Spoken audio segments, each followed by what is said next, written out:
Maraming salamat din po sa good gentleman from Pampanga Interlac, Mr. President. Very well taken po yung paalala nila.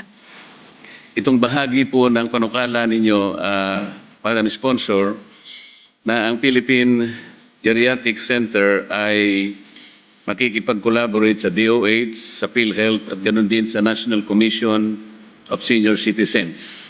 Ngayon po, sayang naman po kung ang suliranan ito ay hindi maayos. Gusto ko lang pong itanong, Madam Sponsor, kung if you are able to take any action, if it is possible for you to take some steps to probably inform the Office of the President through the Executive Secretary that the original intention in the law is to have the Commission for Senior Citizens to be under the Office of the President in order to efficiently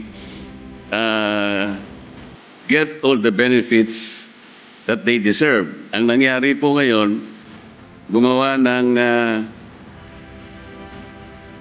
Executive Order number 96, Mr. President, na kung saan yung ating Office of the President nilipat uli po sa DSWD. Kaya nagkakaroon po sila ng sentimiento sa baba, Mr. President.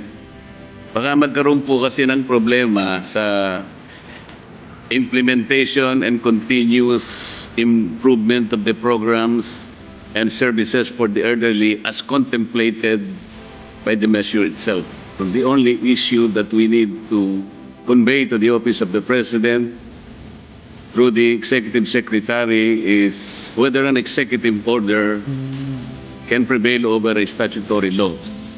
We can take some positive steps to remind the Office of the President na baka po masayang naman dahil isa pong malaking kabawasan kung yung National Commission of Senior Citizens, sila po yung subject matter ng inyong panukalang batas, the Philippine Geriatric Center, kung hindi maayos naman po yung kanilang concern ngayon.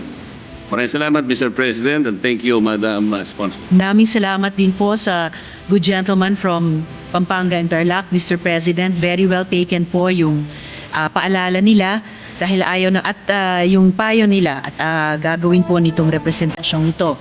Yung pag-communicate tungkol sa issue nito sa Office of the President sa pamamagitan ng Executive Secretary. Lastly, Mr. President, napakahalaga yung pinaalala ng good gentleman na siya nga po at pinaninindigan natin bilang nasa legislatura ang isang batas.